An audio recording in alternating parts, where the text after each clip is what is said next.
Fire is a terrible thing. Fire destroys people's houses and their furniture and clothes. And sometimes the people themselves are burned and even killed. Many more homes would be burned and many more people would be hurt and killed if our city firefighters were not always on the job. Some people seem to think that a fire is fun. The firemen know that it is not fun. So does Mrs. Howard. You see, it's her house that is burning. She's worried about her little girl, Betty. Betty was asleep when the fireman told Mrs. Howard to come out of the house. But here is Betty, saved by a brave fireman who carried her out of the burning house. The fireman assures her mother that Betty is just frightened and not really hurt. Betty's father, of course, is also glad to see that she is safe. Betty's parents thank the fireman for saving her life, but he has to leave them and join the other firefighters in putting out the fire before it can do any more damage. The next morning, Betty and her parents find that the house did not burn down after all.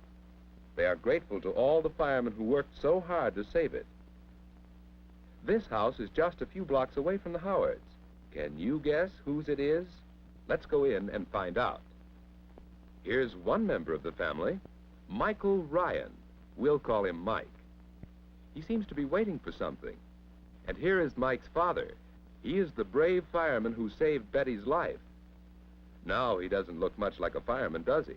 That's because at home, firemen dress and live just like everybody else. The bandage on his arm, that's where he was burned last night when he had to go through the fire to get Betty out of her bed. This is a very special Saturday morning for Mike, because this Saturday morning, he's going to see the fire station where his father works, and all of us are going with them. On the way, they stop at a fire alarm box like the one Mr. Howard used when his house was on fire. Everyone should know where to find the fire alarm box nearest his house. To send an alarm, you break the glass and do what it says on the box. Then wait right there until the fireman comes so you can tell them which house is on fire. Of course, Mr. Ryan doesn't really send an alarm because the fireman would come rushing out here and there might not be anybody at the station to answer a real alarm.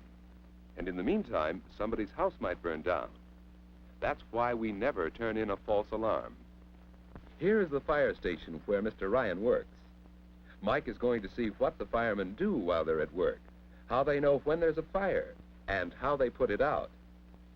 The firemen have just returned from a fire, and they're now ready to put their big red trucks back into the building. This is the biggest truck of all, the hook and ladder truck.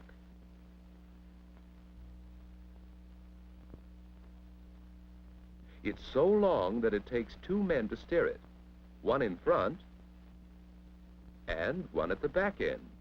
The ladders are used by firemen for climbing up into burning buildings to fight fires from inside and to bring down people who have been trapped upstairs. The chemical fire extinguishers on the truck are used for putting out small fires. Now the firemen will get the truck ready for another fire. For big fires, firemen use the big hoses which are connected to fire hydrants and used to drown the fire with water. This engine truck pumps water through the hoses. Some engines pump 1,500 gallons of water a minute. That's as much water as Mike drinks in 2 years.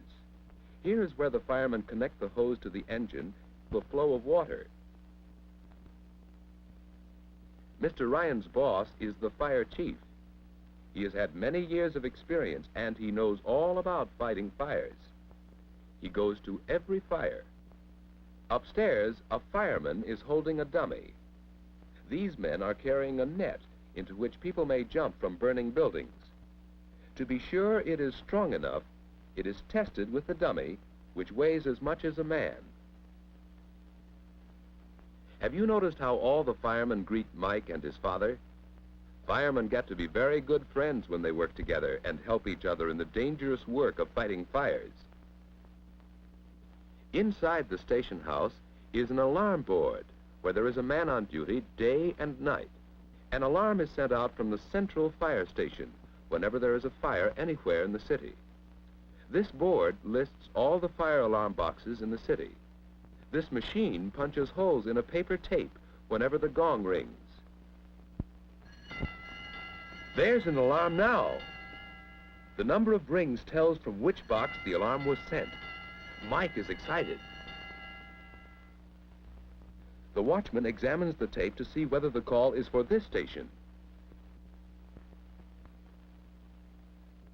No, the number of punches tells that the alarm is for another station. So the watchman simply records it in his book. When the alarm is for this station, he sounds a big gong and turns on bright lights upstairs. Upstairs is the room where Mike's dad and the other firemen sleep when they're on night duty, all but the watchman at the alarm board, who must stay wide awake all night. Do you know what happens when they are called to a fire?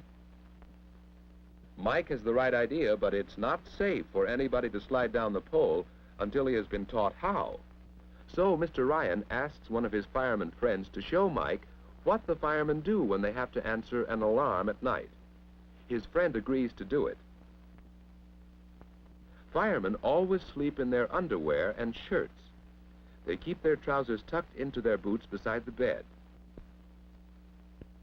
Then, when an alarm sounds,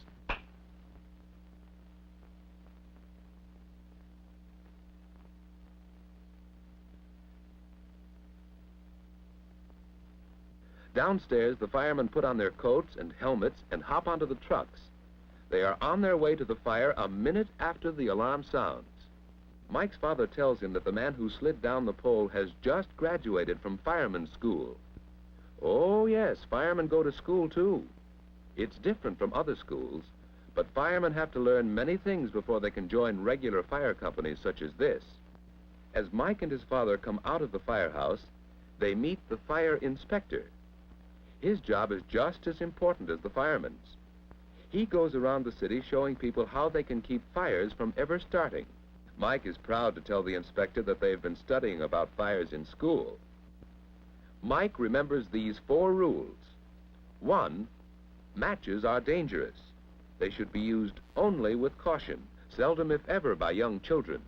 2, if you need to use a match, ask an adult for permission.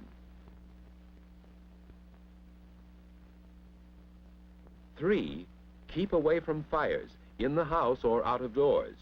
And 4, report any fire you see where there shouldn't be one. The inspector is pleased to hear this. He tells Mike that he's counting on every child and adult to keep fires from starting. Then they'll all be city firefighters. When Mike and his father say goodbye to the inspector, it's time to hurry home. It's been a busy day, and Mr. Ryan just has time to put on his uniform and go to work at the fire station. Now that Mike has seen how firemen help people whose houses are on fire, how hard they work at the risk of their own lives, he's proud that his father is a fireman. And he's determined to prevent as many fires as he can, so his father and the other firemen will not need to risk their lives because of his carelessness. Just as Mr. Ryan leaves the house, whom do you think he meets? It's Mr. and Mrs. Howard and Betty, who live just a few blocks away. You can be sure they will never forget how grateful they are to Mr. Ryan and all the other brave firemen who saved Betty's life and kept their house from burning down. Yes, all of us should be very proud of our brave city firefighters. And all of us can be firefighters, too, if we prevent fires.